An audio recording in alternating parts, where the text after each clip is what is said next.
एका प्रश्नाचे उत्तर द्या. जर तुम्ही तुमचे संपूर्ण मासिक उत्पन्न तुमच्या कुटुंबाला दिले, घरातील सर्वांची सेवा करण्यासाठी पहाटे 4 वाजता उठलात, गरोदरपणातही न थकता काम केले, अगदी तुमच्या आई वडिलांना मदत करण्यासाठी तुमचे दागिने विकले, तरीही तुमच्याच घरात मोलकरणीपेक्षाही वाईट वागणूक मिळाली, तर तुम्ही काय कराल? मी एका सरकारी कॉलेजमध्ये प्राध्यापक होते. माझा पगार 1.5 लाख रुपये होता. पण माझ्या खिशात कधी 100 रुपये सुद्धा नसायचे. माझी सासू माझा सगळा पगार ठेवून घ्यायची आणि माझा नवरा माझ्या कमाईवरच जगायचा. मी हे सगळं फक्त मुकाट्याने सहन करत होते. मी थांबले, पण मग एके दिवशी माझ्या दीराच्या लग्नावर लाखो रुपये खर्च झाले आणि माझ्यासाठी एक तिकीट सुद्धा काढले नसल्यामुळे मी घरीच राहिले. त्या दिवशी मी एक असा निर्णय घेतला ज्यामुळे संपूर्ण कुटुंब हादरून गेले. लग्नाचे वातावरण शोकात बदलले. माझ्या पतीने माझ्यावर हात उचलला, पण त्यानंतर काय घडले याची त्याने कधी कल्पनाही केली नव्हती. मी असे काय केले होते? ज्या पुरुषांनी वर्षानुवर्ष माझे शोषण केले ते एक एक करून माझ्या पुढे झुकले. ही केवळ माझी कहाणी नाही, तर अशी लाखो स्त्रियांची कहाणी आहे ज्या सर्व काही मुकाट्याने सहन करतात. माझं नाव निलिमा आहे.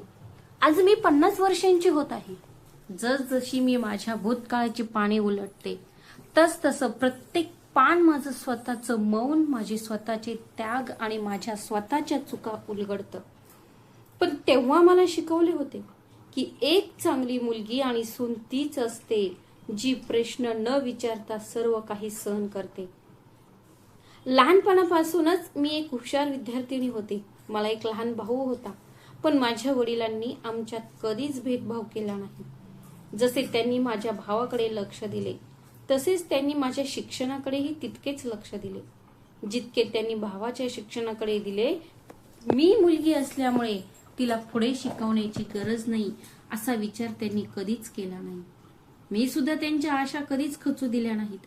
मी लहान वयातच माझे पदव्युत्तर शिक्षण, त्यानंतर PhD आणि शेवटी एका सरकारी महाविद्यालयात प्रवेश मिळवला. मी प्राध्यापक झाले. त्या काळात मुलींना नोकरी मिळणे ही एक मोठी गोष्ट मानली जायची आणि एखादी मुलगी प्राध्यापक होणे हा संपूर्ण परिसरात चर्चेचा विषय बनत असे. मला सरकारी नोकरी मिळाल्यावर माझ्या वडिलांच्या डोळ्यात जो अभिमान होता तेच माझ्या कष्टाचे फळ मिळाले आहे आणि माझे भविष्य आदर व आनंदाने भरलेले असेल. मला नोकरी मिळाल्यानंतर माझे वडील माझ्या लग्नाचा विचार करू लागले. त्यांची सर्वात मोठी चिंता ही होती की माझे लग्न अशा कुटुंबात व्हावे जिथे माझ्या नोकरीला आदर मिळेल आणि जिथे मला नोकरी सोडायला भाग पाडण्याचे धाडस कोणीही करणार नाही. खूप शोधाशोध केल्यावर त्यांना एक कुटुंब मिळालं. त्यांनी मला स्पष्टपणे सांगितलं की लग्नानंतरही मी माझी नोकरी चालू ठेवू शकते. हे ऐकून मला खूप आनंद झाला, कारण माझ्या अनेक वर्षांच्या मेहनतीचा मुख्य उद्देश माझी ओळख टिकवून ठेवणे हा होता. माझ्या आईवडिलांनाही समाधान मिळावं. त्यांना माहित होतं की त्यांची मुलगी अशा घरी जात आहे जिथे तिच्या शिक्षणाचा आणि करिअरचा आदर केला जाईल. मग माझं लग्न मोठ्या थाटामाटात पार पडलं. माझ्या नवऱ्याचं नाव विशाल होतं. त्याचे वडील आधीच वारले होते. त्यांची आई सुनंदा देवी आणि एक धाकटा भाऊ आणि एक धाकटी बहीण घरी राहत होते. विशाल एका मोठ्या खासगी कंपनीत काम करत होता. तो एका चांगल्या पदावर होता आणि माझ्यापेक्षा जास्त पगार मिळवत होता. माझा नवरा यशस्वी होता याचा मला आनंद होता. मला वाटले की आम्ही दोघे मिळून एक सुंदर आणि आनंदी आयुष्य घडवू. आमच्या लग्नाचे पहिले काही दिवस खरोखरच खूप छान होते. मला वाटले की मी योग्य कुटुंबाची निवड केली आहे.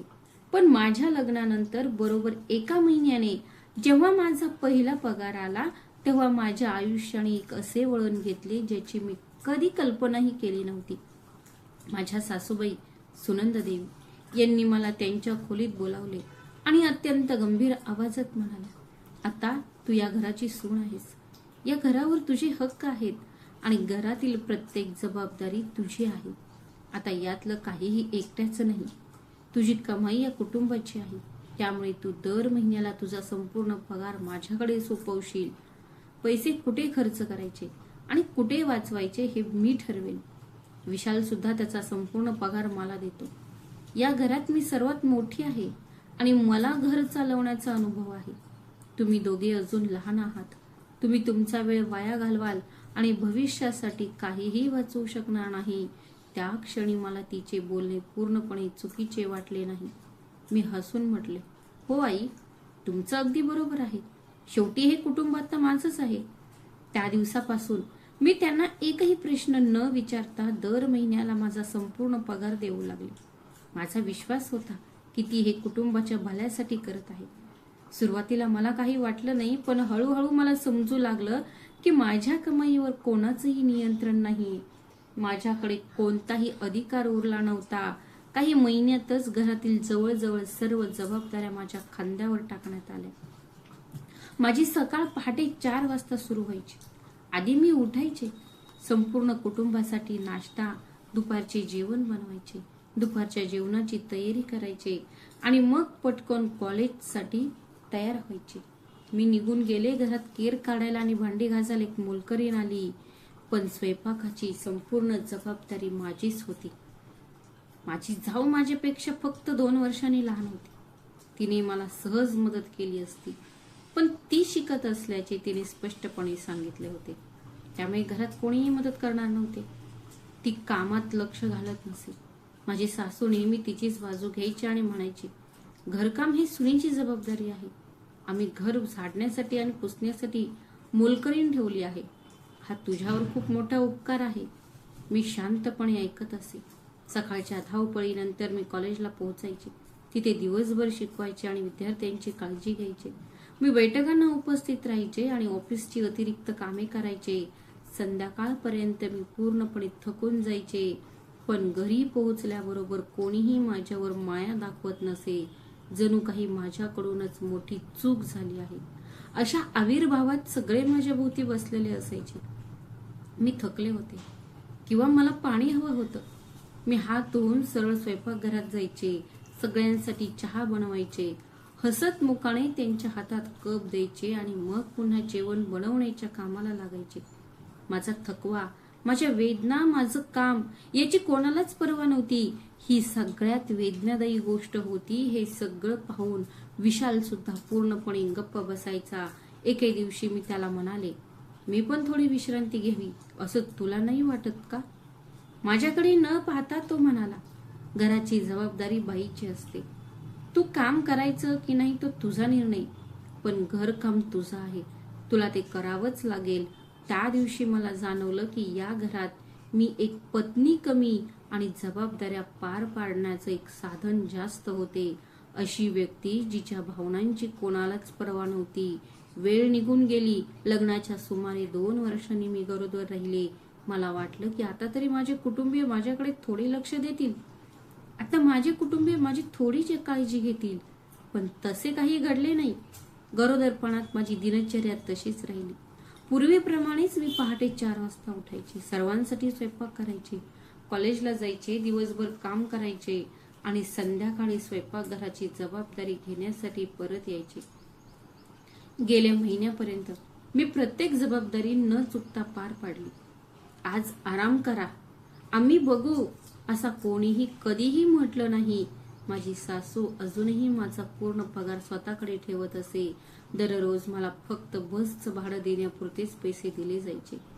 जेव्हा कधी मी बाहेर जायचे किंवा मला जेवायचं असायचं तेव्हा माझ्याकडे 1 रुपयाही नसायचा. जेव्हा मी विशालला याबद्दल सांगितलं तेव्हा तो सहजपणे म्हणाला, तू घरून जेवण आणतेस, तुला बसचं भाडं मिळतंय, मग तुला जास्तीच्या पैशांची काय गरज आहे? पण याच लोकांनी विशालच्या प्रत्येक लहरीची पूर्तता करण्यासाठी आम्ही त्याच्यावर पैशांची उधळपट्टी केली. तो रोज रात्री दारू पिऊन घरी यायचा, आपल्या महागड्या चंदांमध्ये रमून जायचा आणि त्याला कोणीही कधी प्रश्न विचारला नाही. दुसरीकडे मी जी स्वतःच्या हिमतीवर जगत होते, या अपमानाने मला आतून खूप खोलवर जखम झाली. मी पूर्णपणे खचले होते, पण मी कधीच तक्रार केली नाही. थोड्याच काळात मी एका सुंदर मुलाला जन्म दिला. आम्ही त्याचे नाव आर्यन ठेवले. ज्या दिवशी मी त्याला पहिल्यांदाच माझ्या मिठीत घेतले तेव्हा मला असे वाटले की जणू काही संपूर्ण जगच माझ्या कुशीत येऊन पडले आहे. त्याचा निरागस चेहरा पाहून मला जाणवले की माझ्या सगळ्या अडचणी संपतील. पण ही माझी सगळ्यात मोठी चूक होती. वेळ निघून गेली. माझ्या नणंदेचं लग्न ठरलं. माझ्या सासूबाईंनी लग्नावर पैशांची चणचण भासू दिली नाही. लाखो रुपये खर्च झाले. नंतर माझ्या लक्षात आलं की त्या पैशांमध्ये माझ्या अनेक वर्षांची सगळी कमाई होती. मी काळजीत होते, पण तरी एक शब्दही बोलले नाही. मला वाटलं की माझ्या कमाईमुळे कुटुंबाच्या सुखात भर पडत आहे, त्यामुळे ते ठीक होतं. पण खरा धक्का तर अजून बसायचा होता. माझ्या नणंदीच्या लग्नानंतर सुमारे 6 महिन्यांनी माझ्या वडिलांना अचानक तीव्र हृदयविकाराचा झटका आला. त्यांना तातडीने दिल्लीतील एम्स रुग्णालयात दाखल करण्यात आले. डॉक्टरांनी सांगितले की त्यांचा जीव वाचवण्यासाठी तातडीने शस्त्रक्रिया करावी लागेल आणि त्यासाठी 2 लाख रुपये लागतील. माझे वडील आमच्या कुटुंबाचे एकमेव कमावते सदस्य होते. माझा धाकटा भाऊ नोकरीची तयारी करत होता. माझ्या आईला दुसरा कोणताही आधार नव्हता. मोठ्या धैर्याने तिने मला बोलावले. तिचा थरथरता आवाज अजूनही माझ्या कानात घुमतो. बाळा, जमल्यास तुझ्या वडिलांना वाचव. क्षणभरही विलंब न लावता मी माझ्या सासूकडे गेले आणि हात जोडून म्हणाले, आई, मला 2 लाख रुपये हवे आहेत. वडिलांचा जीव धोक्यात आहे. शस्त्रक्रिया ताबडतोब करायला हवी. मला पूर्ण खात्री होती मी तिला इतकी वर्ष देत असलेल्या माझ्या संपूर्ण पगारातून ती मला 2 लाख रुपये क्षणाचाही विचार न करता देईल. पण तिने माझ्याकडे बघून अत्यंत कठोर आवाजात म्हटले, तुझ्या वडिलांना हृदयविकाराचा झटका आला. यात आमची काय जबाबदारी आहे? त्यांनी तुझं लग्न लावून दिलंय. आता त्यांचा तुझ्यावर काहीही हक्क नाही. त्यांच्या उपचारांची जबाबदारी तुझ्या आई आणि भावाची आहे. मी रडत म्हणाले, आई, माझा भाऊ सध्या कमवत नाही. घरात पुरेसे पैसे नाहीत. जर आता ऑपरेशन झालं नाही तर बाबा. पण त्यांनी मला मध्येच थांबवलं. ते म्हणाले, जर तुझ्याकडे पैसे नसतील तर तुझ्या आईने तिचं घर विकावं. तिच्या नातेवाईकांकडे मदत मागा. आपल्या विवाहित मुलीकडे एवढे पैसे मागायला त्यांना लाज वाटत नाही का? असं म्हणून ती निघून गेली. मी दगडासारखी तिथेच उभी राहिले. त्या दिवशी मला पहिल्यांदा जाणवलं की जे घर मी माझं मानत होते तिथेच आता माझी स्वतःची ओळख उरली नव्हती. पण त्या कठीण काळात मी माझ्या आई वडिलांना एकटं सोडू शकत नव्हते. कोणालाही न सांगता मी माझ्या लग्नाचे दागिने विकून 2 लाख रुपये उभे केले आणि ते माझ्या आईला पाठवले. मी घरातल्या कोणालाही सांगितलं नाही. मी विचार केला, नंतर हळूहळू मी हे दागिने पुन्हा विकत घेऊ शकेन. पण मी हे विसरले होते की नवीन दागिने विकत घेण्यासाठी वापरता येणाऱ्या त्या पैशांवर माझा कधीच काही हक्क नव्हता. काळ त्याच्या गतीने पुढे सरकत होता. मी माझ्या वडिलांचा जीव वाचवण्यासाठी माझे दागिने विकले होते. पण मी ही गोष्ट कोणालाच सांगितली नाही. जेव्हा कधी मी सण किंवा कौटुंबिक कार्यक्रमाला जायची वेळ यायची तेव्हा मी नकली दागिने घालायचे. माझी सासू सुनंदा देवी मला वरपासून खालपर्यंत निहाळून अनेकदा विचारायच्या, अगं सुनबाई, तुझे लग्नाचे सोन्याचे दागिने कुठे आहेत? तू नेहमी हेच नकली दागिने का घालतेस? मी कधी म्हणायची की ते बँकेच्या लॉकरमध्ये ठेवलं आहे, तर कधी म्हणायची की आज घालायची इच्छा नाही. माझ्या खोट्यांमागे दडलेलं सत्य फक्त मलाच माहित होतं. प्रत्येक वेळी तो प्रश्न माझ्या हृदयावर एक नवी जखम करायचा. कारण एक मुलगी आपल्या आई वडिलांच्या घराच्या आठवणी जपण्यासाठी जे दागिने घालते, मी माझ्या वडिलांच्या जीवाची बाजी लावली होती. हळूहळू माझा मुलगा आर्यन मोठा होऊ लागला. पण मग आमच्या कुटुंबावर एक नवीन संकट कोसळले. विशाल ज्या खासगी कंपनीत काम करत होता ती सातत्याने तोट्यात जात होती. आधी कर्मचाऱ्यांचे फायदे कमी करण्यात आले, मग एक एक करून लोकांना कामावरून काढून टाकण्यात आले. त्याला कामावरून काढून टाकले जात होते. विशाल सुद्धा रोज घाबरून घरी परतायचा. त्याच्या चेहऱ्यावरची चिंता स्पष्ट दिसत होती. अखेर ज्या दिवसाची तो महिन्यांपासून भीती बाळगत होता तो दिवस आला. कंपनीने त्यालाही कामावरून काढून टाकले. त्या दिवशी मी माझ्या नवऱ्याला पूर्णपणे खचलेला पाहिलं. तो कित्येक तास निशब्द राहिला. तो तिथे बसला होता. त्याला वाटत होतं की आता सगळं संपलं आहे. पण त्या कठीण काळात मी त्याला सोडलं नाही. मी त्याच्या खांद्यावर हात ठेवून म्हणाले, काळजी का करतोस? तू शिकलेला आणि सक्षम आहेस. एक नोकरी गेली तर दुसरी मिळेल. घराची काळजी करू नकोस, माझ्याकडे नोकरी आहे आणि माझा पगारही वाढला आहे. तुला नवीन नोकरी मिळेपर्यंत मी घर सांभाळेन. फक्त तुझा आत्मविश्वास गमावू नकोस. मला वाटले की एक पत्नी म्हणून मी माझ्या पतीचा सर्वात मोठा आधार बनत आहे. काही महिन्यानंतर विशालला खरंच दुसऱ्या कंपनीत नोकरी मिळाली. पण यावेळी त्याचं पद पूर्वी इतकं मोठं नव्हतं आणि पगारही खूपच कमी होता. मला वाटलं सगळं ठीक होईल, पण कदाचित इथूनच आमच्या नात्यात एक प्रकारचा विषारीपणा पसरायला सुरुवात झाली, ज्यामुळे हळूहळू सगळं काही बदलून गेलं. आता विशालच्या मनात न्यूनतेची आणि मत्सराची एक विचित्र भावना निर्माण होऊ लागली. बाहेर मी एक प्रतिष्ठित सरकारी प्राध्यापक असे, पण घरात मात्र माझे जास्त पैसे कमावणे हाच माझा सर्वात मोठा गुन्हा ठरला होता. अगदी छोट्या छोट्या गोष्टींवरूनही मला हिणवले जायचे. माझी सासू आणि विशाल दोघेही अनेकदा म्हणायचे, हो हो, आता तू खूप कमावती झाली आहेस, आता जमिनीवर पाय कसे ठेवणार. मी जर थोडी जाड पोळी लाटली किंवा चहामध्ये साखर कमी घातली तर मला लगेच ऐकायला मिळायचे, आता तिला घरकामाची पर्वा का असेल. शेवटी घरातली मुख्य कमावती व्यक्ती तीच आहे. मी ठीक आहे, कदाचित काही दिवसात ती आम्हाला तिची नोकरी बनवेल. त्यांचे शब्द ऐकून मला नेहमीच आश्चर्य वाटायचे. मी लगेच म्हणायचे, तुम्हाला असं का वाटतं. मी जास्त कमावते हे मी तुम्हाला कधी जाणवूही दिले नाही. माझा सगळा पगार अजूनही आईलाच जातो. मग माझ्याकडे 1 रुपया सुद्धा उरत नाही. पण माझ्या शब्दांचा त्यांच्यावर काहीच परिणाम झाला नाही. जणू काही त्यांनी आधीच ठरवून टाकलं होतं की मी जे काही बोलत होते ते सगळं चुकीचं होतं. दरम्यान आर्यन शाळेत जाण्या इतका मोठा झाला होता. त्याला शहरातील सर्वोत्तम शाळेत शिकवावं अशी माझी इच्छा होती, जेणेकरून त्याला प्रत्येक संधी मिळू शकेल. माझ्या वडिलांनी दिलेली पुस्तकं मला मिळाली.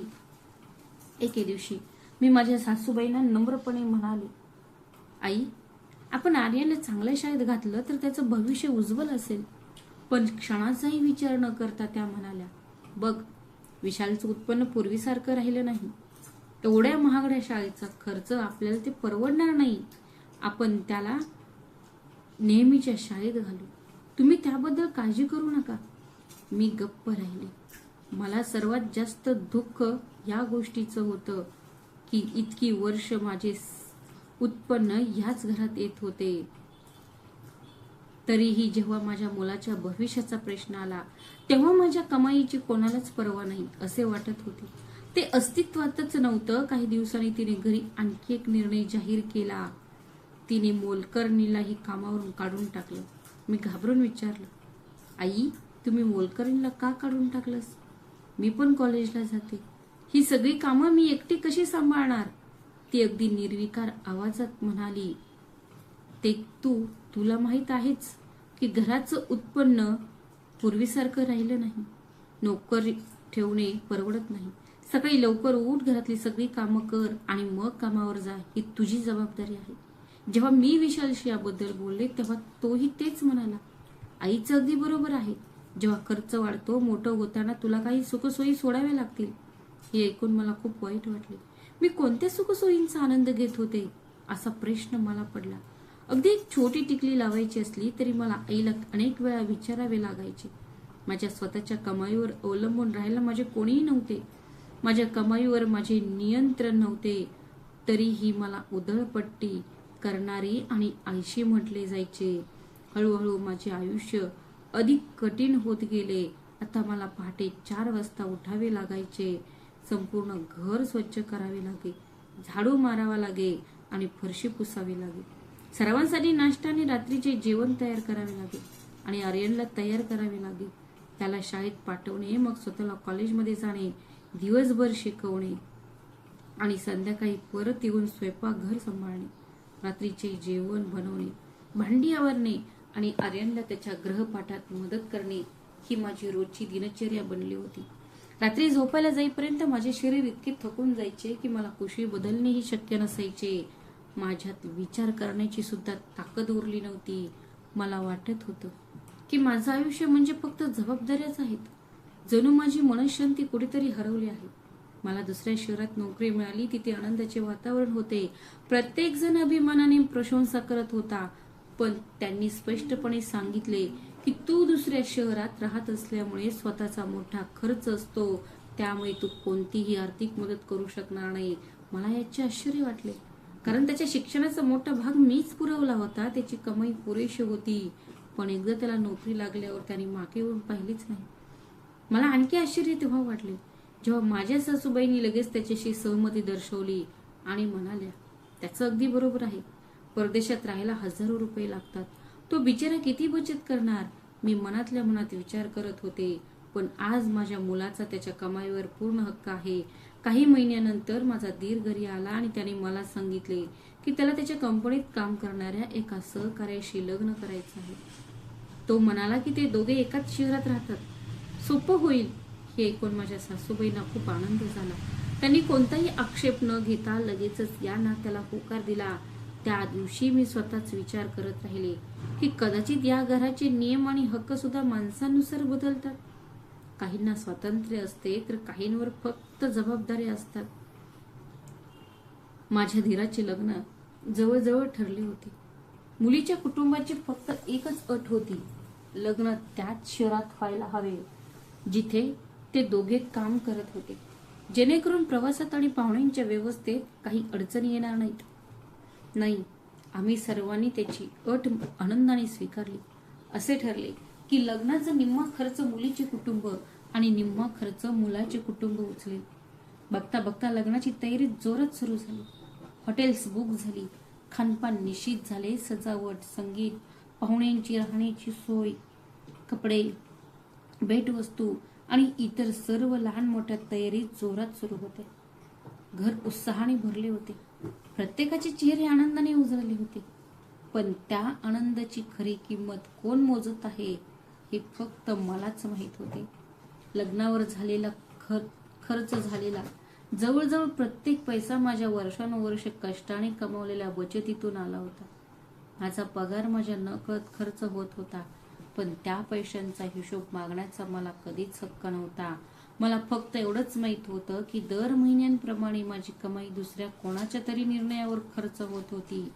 तरीही मी कधीच प्रश्न विचारले नाहीत, कारण आजही माझा विश्वास होता की माझ्या कुटुंबाच्या सुखातच माझं सुख आहे.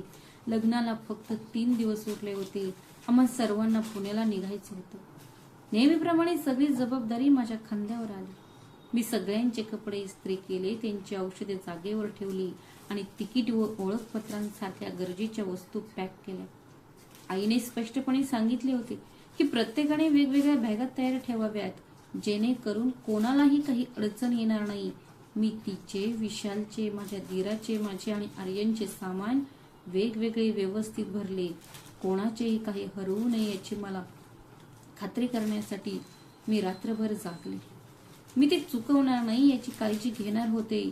सकाळी निघायची वेळ झाली तेव्हा मी माझी ट्रॉली बॅग दाराजवळ ठेवली.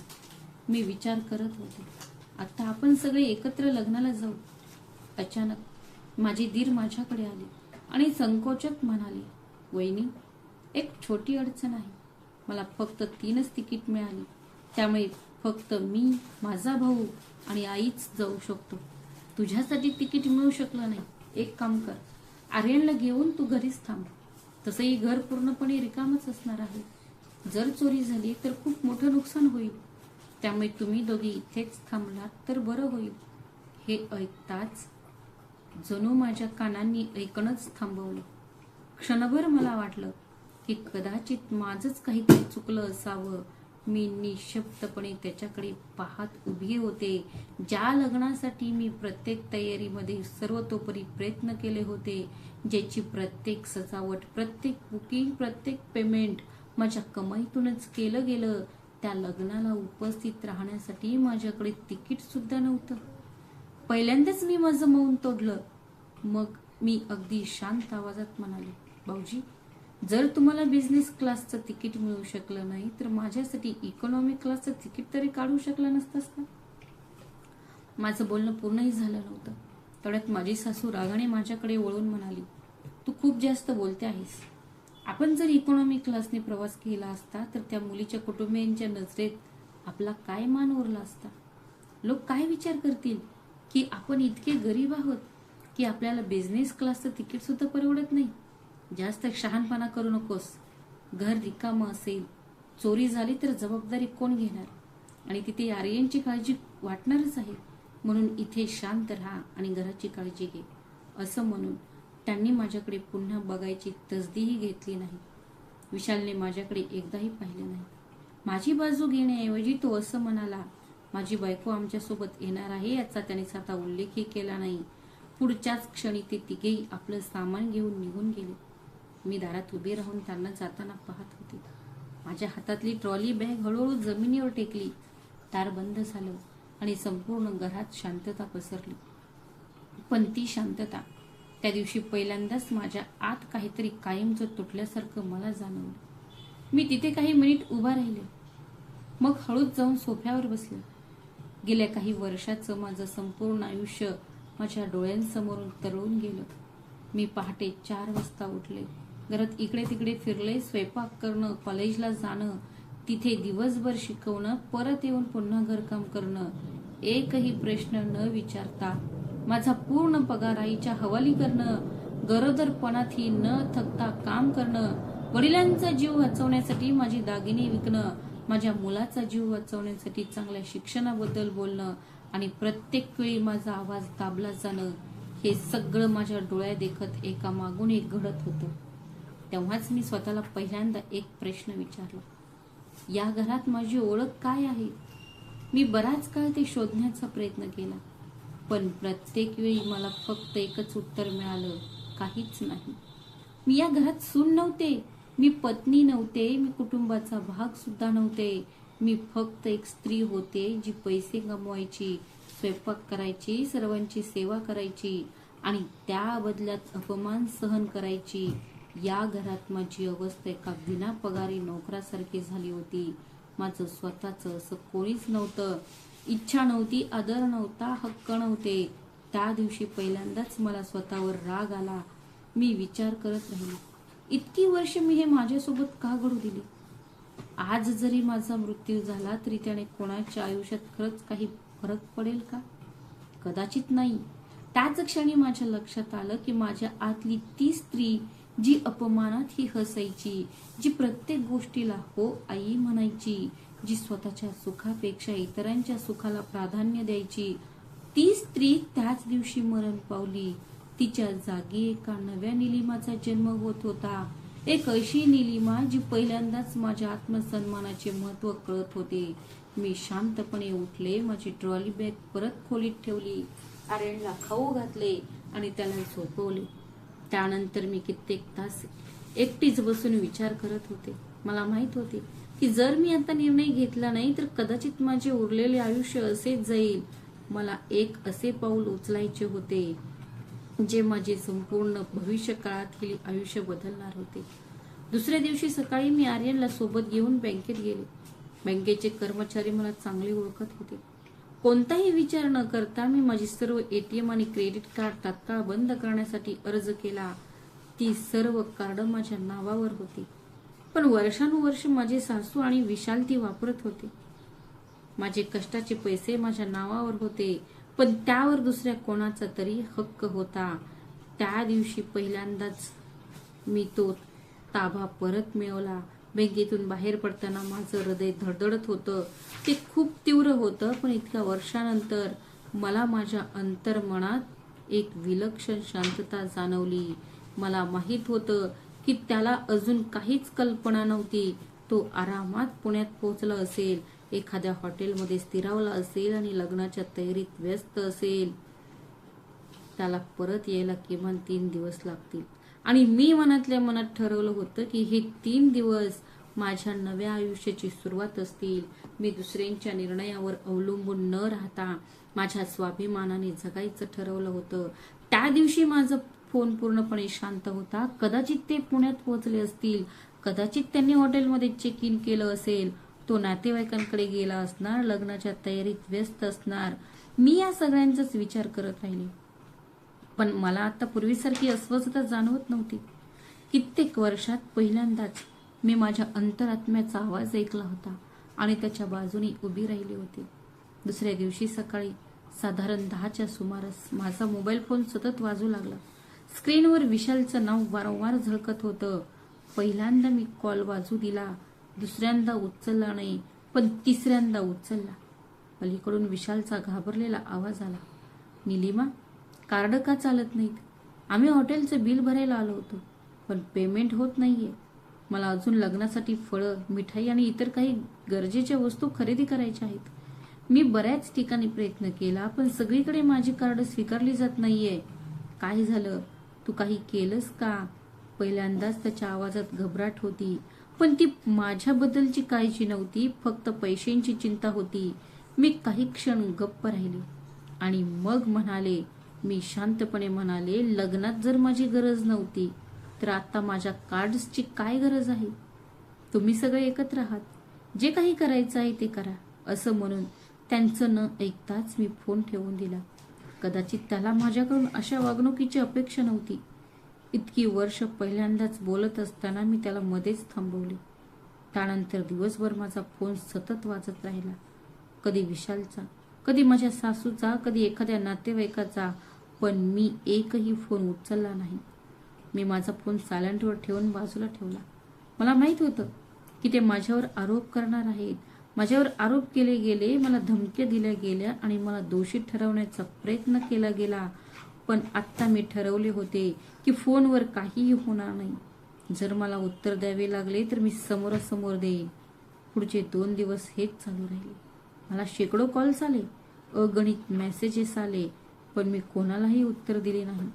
ते लग्नाहून कसे परत आले, पैसे कुठून आले, कोणाकडून उसने घेतले किंवा त्यांनी आपला स्वाभिमान कसा जपला, याबद्दल मला आता काहीही उत्सुकता उरली नव्हती. ज्यांना माझ्या आत्मसन्मानाची कधीच पर्वा नव्हती, त्यांच्या समस्या आता माझ्या होत्या. कोणतीही जबाबदारी नव्हती. 3 दिवसांनी संध्याकाळी दार उघडले. विशाल आणि आई परत आले होते. मला वाटले होते की माझा दीर आणि नवीन सून सुद्धा माझ्या सोबत येतील, पण कदाचित ते थेट त्यांच्या नवीन घरी गेले असावेत. मी नेहमीप्रमाणे दार उघडले. माझ्या चेहऱ्यावर हलकेसे स्मित होते, पण यावेळी ते हास्य भीतीचे किंवा असह्यतेचे नव्हते, तर एका विलक्षण शांततेचे होते. मी सहज विचारले, लग्न कसं झालं? माझे दीर आणि वहिनी आले नाहीत का? ते थेट त्यांच्या नव्या घरी गेले का? कोणीच उत्तर दिले नाही. विशालचा चेहरा रागाने लाल झाला होता. घरात पाऊल ठेवताच त्याने आरडाओरडा केला. सगळी कार्ड कोणी ब्लॉक केली होती? तू केली होतीस? मी क्षणभर गप्प राहिली.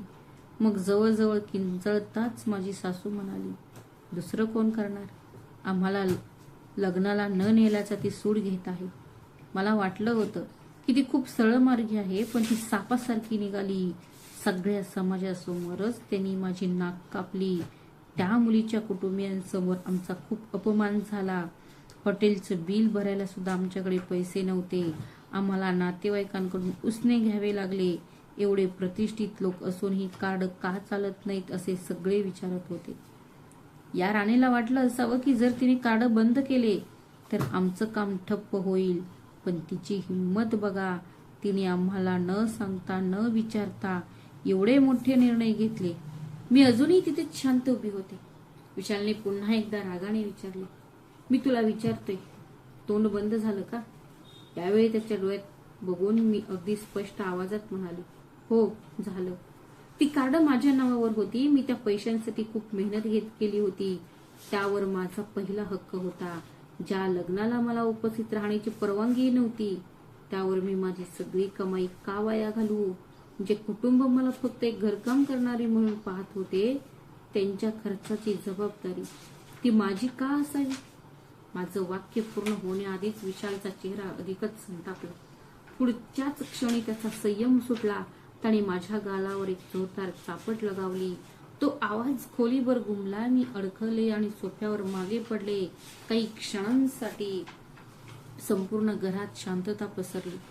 पण यावेळी मी पाहिले होते, मी पूर्वीची निलिमा नव्हते, जी अश्रू ढाळून शांत व्हायची. मी हळूच माझा चेहरा सावरला, उभी राहिली आणि एक क्षणही वाया न घालवता तितक्याच ताकदीने विशालच्या गालावर एक जोरदार चापट लगावली. कदाचित तो आवाज माझ्या आत्मसन्मानाची परतफेड असावी. विशाल तिथेच स्तब्ध उभा राहिला. सासूचे डोळे आश्चर्याने विस्फारले. वर्षानुवर्षे मान खाली घालून बसलेली तिची सून आज तिच्या मुलावर हात उचलू शकते यावर तिचा विश्वासच बसत नव्हता. काही क्षणांसाठी संपूर्ण घरात शांतता पसरली.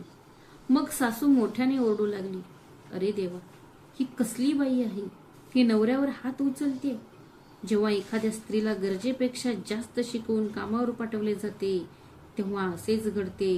तिला तिच्या कमाईचा इतका गर्व चढलेला असतो की ती आता आपल्या पतीचाही आदर करत नाही. म्हणूनच एक जुनी म्हण होती की स्त्रीला घराबाहेर पाठवू नये. आज ती आपल्या पतीवर हात उचलत आहे. उद्या काय होईल कोणास ठाऊक. ती काय करणार?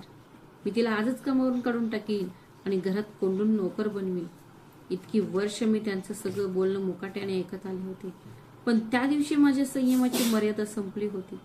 पहिल्यांदाच मी मोठ्याने बोलले, पुरे, तुम्ही खूप बोललात. तुमच्यात जेवढा द्वेष होता तेवढा सगळा बोलून झालात. ते तुझ्या अंगी होतच आणि तू वर्षानुवर्ष ते माझ्या आयुष्यात रुजवलं आहेस. एक शब्दही बोलू नकोस. माझं हे ऐकून सासू क्षणभर शांत झाली. कदाचित मी असं उत्तर देईन याची तिने कधी कल्पनाही केली नसेल. मग विशाल रागाने ओरडला, माझ्या आईशी अशा शब्दात बोलायची तुझी हिंमत कशी झाली? मी निर्भयपणे त्याच्याकडे बघत म्हणाले, मी फक्त बोलते याचाच आभारी राहा. जर मी माझ्यावर झालेल्या प्रत्येक अन्यायाचा हिशोब ठेवायला लागले तर तुझं संपूर्ण आयुष्यच तुझ्यासाठी खूप कमी पडेल. हे ऐकून विशालला आणखीनच राग आला. माझ्याकडे बोट दाखवत तो म्हणाला, अशा उद्धट बाईला मी या घरात एका मिनिटासाठी ठेवणार नाही. माझ्या घरातून चालती हो. आत्ताच्या आत्ता बाहेर जा. माझ्या चेहऱ्यावर हलकेसे स्मित उमटले. मी शांत पण ठाम आवाजात म्हणाले, इतक्या वर्षानंतर मला या घरात राहायचं आहे असं तुम्हाला खरंच वाटतं का? तुम्ही मला घराबाहेर काढत नाहीयेत. मी स्वतःहून निघून जात आहे. आज पहिल्यांदाच मला कळलं की तुम्हाला माझी गरज होती. नाही, तुम्हाला माझी कमाई, माझा त्याग, माझं मौन आणि माझी मेहनत यांची गरज होती. या सगळ्यातून तुम्ही वर्षानुवर्षे माझं शोषण केलं. मी सकाळ रात्र यंत्रासारखी काम करून पैसे कमावले. माझं सर्वस्व या घराला दिलं, पण बदल्यात मला काय मिळालं? अपमान, टोमणे आणि हक्कांशिवायचं आयुष्य. आता पुरे झालं. मलाही एकच आयुष्य मिळालं आहे. तुमच्या सुखासाठी मी आता त्याचा बळी देणार नाही. माझी स्वतःची ओळख आहे. माझा स्वतःचा आत्मसन्मान आहे. माझा स्वतःचा मुलगा आहे. आता मी त्यांच्यासाठी जगेन जे माझा आदर करतात, त्यांच्यासाठी नाही ज्यांनी मला कधी माणूसच मानलं नाही. असे म्हणून मी कोणतीही घाई न करता माझ्या खोलीच्या दिशेने चालू लागले. यावेळी माझ्या पावलांमध्ये धाकधूक नव्हती, उलट एक विचित्र आत्मविश्वास जाणवत होता. कदाचित याचे कारण असे असावे की ज्या घराला मी सोडून जात होते तिथेच मी माझ्या आयुष्यातील सर्वात अनमोल वर्ष घालवली होती. मी ते गमावलं होतं, पण त्याला मिळायला हवा असलेला आदर कधीच मिळाला नाही. माझ्या खोलीत पोहोचल्यावर मी कपाट उघडलं. गेल्या 3 दिवसात मी माझ्या गरजेच्या वस्तू 2 मोठ्या सुटकेसमध्ये व्यवस्थित भरून ठेवल्या होत्या. मी खोलीवर एक नजर टाकली. ही तीच खोली होती जिथे मी माझ्या लग्नानंतर असंख्य स्वप्न पाहिली होती. हीच ती खोली होती जिथे मी तासनतास रडले, पण माझे अश्रू कोणीही कधी पाहिले नाहीत. हीच ती खोली होती जिथे मी माझ्या मुलाला आर्यनला पहिल्यांदाच हातात घेतले आणि एका उज्ज्वल भविष्याची स्वप्ने पाहिली. आज त्या स्वप्नांचा एक कणही शिल्लक राहिला नव्हता. एक शब्द न बोलता मी दोन्ही सुटकेस उचलल्या, आर्यनचा हात धरला आणि मी बाहेर आले. विशाल आणि माझी सासू अजूनही दिवाणखान्यात उभे होते. कदाचित त्यांना वाटले असेल की मी रडत रडत माफी मागेन, त्यांच्या पाया पडेन आणि मग पूर्वीप्रमाणे सर्व काही सहन करत राहीन. पण यावेळी तसे काहीच घडले नाही. मी एकदाही मागे वळून पाहिले नाही. मी एकेकाळी या घरात नवरी म्हणून आले होते आणि त्या दिवशी माझा आत्मसन्मान कायमचा सोबत घेऊन मी त्याच दारातून बाहेर पडले. बाहेर एक आधीच बुक केलेली टॅक्सी माझी वाट पाहत होती. गेल्या 3 दिवसात मी आर्यन आणि माझ्यासाठी राहण्याकरिता एक छोटेसे भाड्याचे घर सुद्धा शोधले होते. ती खोली फार मोठी नव्हती ना, त्यात महागडे फर्निचर होते, पण त्यात एक अशी गोष्ट होती जी मला या आलिशान घरात कधीच सापडली नव्हती. शांतता. त्या रात्री जेव्हा मी माझ्या नवीन घरी पोहोचले तेव्हा कित्येक वर्षात पहिल्यांदाच मला मोकळा श्वास घेतल्यासारखे वाटले. खोलीत फक्त काही मोजक्याच वस्तू होत्या. एक साधा पलंग, काही भांडी आणि माझा मुलगा. पण तरीही ती जागा मला राजवाड्यासारखी वाटत होती. दुसऱ्याच दिवशी मी एका अनुभवी वकिलाला भेटले आणि त्यांना माझी सगळी कहाणी सांगितली. त्यांनी काळजीपूर्वक ऐकले आणि स्पष्टपणे म्हणाले, निलिमाजी, तुम्हाला अजूनही खूप उशीर झालेला नाही. तुम्हाला आपल्या हक्कांसाठी लढलेच पाहिजे. त्याच दिवशी मी विशाल विरुद्ध घटस्फोटासाठी अर्ज दाखल केला. सुमारे आठवड्याभरानंतर जेव्हा न्यायालयाची नोटीस विशालच्या घरी पोहोचली तेव्हा जणू भूकंपच झाला. ज्या स्त्रीला त्याने नेहमी भीतीच्या छायेत ठेवले होते ती आता कायद्याच्या पाठबळावर त्याच्या समोर उभी होती. विशालने मला अनेकदा फोन केला. कधी तो प्रेमाने समजावण्याचा प्रयत्न करायचा तर कधी रागाने धमकी द्यायचा. एके दिवशी तो स्पष्टपणे म्हणाला, जर तू मला घटस्फोट दिलास तर मी आर्यनला तुझ्यापासून दूर घेऊन जाईन. आयुष्यभर मी तुला तुझ्या मुलाचा चेहराही पाहू देणार नाही. पण मी आता पूर्वीसारखी निलिमा राहिली नव्हती. शांत आवाजात मी म्हणाली, ज्या आईने आपल्या मुलाला जन्म दिला, त्याला आपल्या मांडीवर वाढवले, त्याच्या भविष्यासाठी सर्व कष्ट सहन केले, ती कोणत्याही परिस्थितीत आपल्या मुलाला कोणाच्याही हवाली करणार नाही. आता न्यायालय निर्णय घेईल. धमक्या नव्हेत. यानंतर कित्येक महिने न्यायालयीन सुनावण्या सुरू होत्या. मी प्रत्येक तारखेला पूर्ण आत्मविश्वासाने हजर होत असे. माझ्याकडे माझी नोकरी, माझी ओळख होती आणि सर्वात महत्त्वाचे म्हणजे माझ्याकडे सत्य होते. जेव्हा माझ्या उत्पन्नाविषयी, माझ्या नोकरीविषयी आणि आर्यनच्या संगोपनाविषयीचे सर्व तपशील न्यायालयात उघड झाले तेव्हा हे स्पष्ट झाले की मीच माझ्या मुलाची एकमेव पालक आहे. मी माझे भविष्य सुरक्षित करण्यास पूर्णपणे सक्षम आहे. अखेरीस तो दिवस आला जेव्हा न्यायालयाने मला विशालपासून घटस्फोट दिला आणि आर्यनचा कायमचा ताबा दिला. त्या दिवशी न्यायालयाबाहेर उभी राहून मी आकाशाकडे पाहिले. माझ्या डोळ्यात अश्रू होते, पण ते स्वातंत्र्याचे अश्रू होते, दुःखाचे नव्हते. अनेक लोकांनी मला पोटगी घेण्याचा सल्ला दिला. अखेर मी त्या घरासाठी इतकी वर्ष सर्व काही केले होते, पण मी स्पष्टपणे नकार दिला. मी म्हणाले, मी माझ्या आत्मसन्मानाच्या बदल्यात 1 रुपयाही घेणार नाही. मी माझ्या मुलाला एकटी वाढवू शकते. मला कोणाच्याही उपकारांची गरज नाही.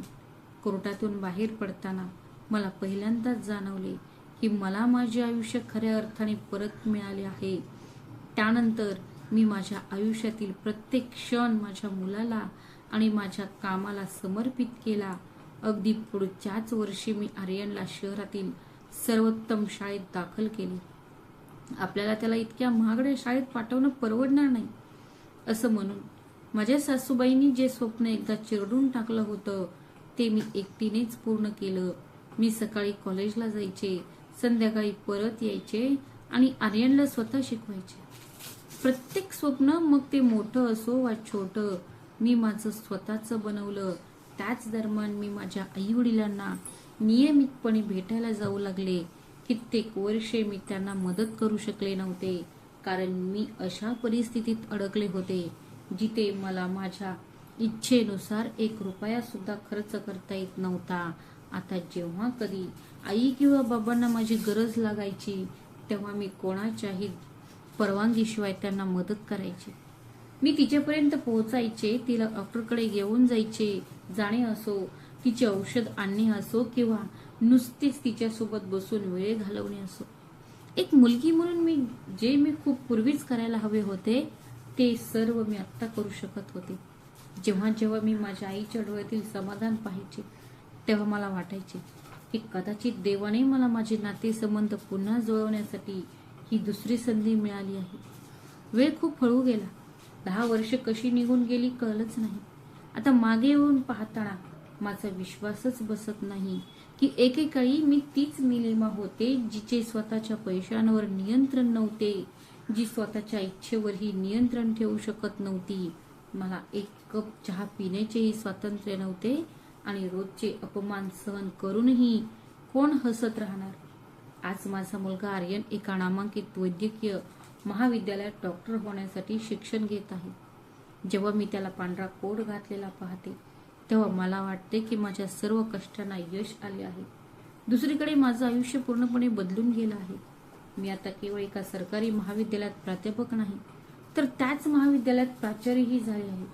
अनेक वर्षांची मेहनत, प्रामाणिकपणा आणि संघर्षामुळे मला तो आदर मिळाला आहे, ज्याचा मी नेहमीच हक्कदार होते.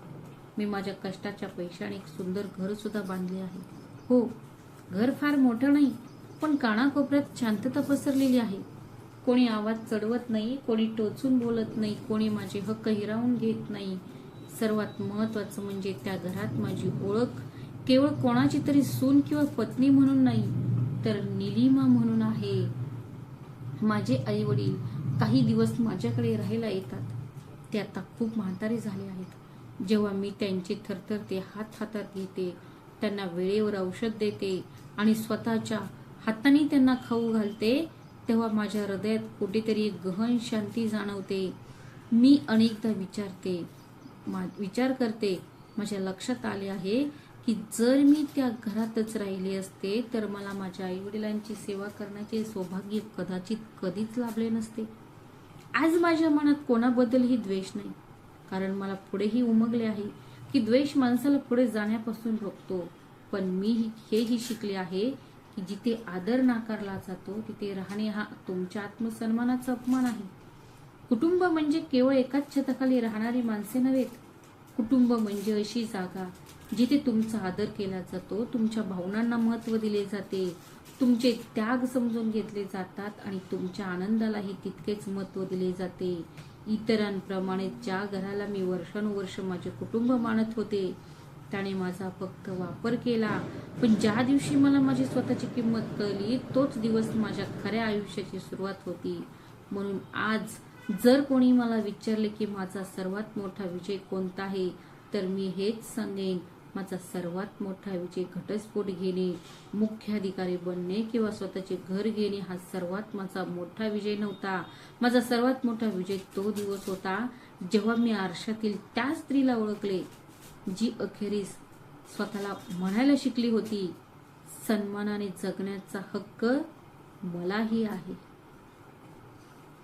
तर मित्रांनो, माझा निर्णय योग्य होता का, की मी माझ्या कुटुंबाला सोडून जाणे टाळायला हवे होते?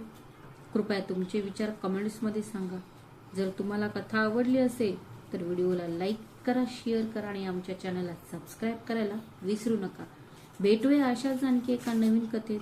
तोपर्यंत स्वतःची आणि तुमच्या प्रियजनांची काळजी घ्या. श्री स्वामी समर्थ. धन्यवाद.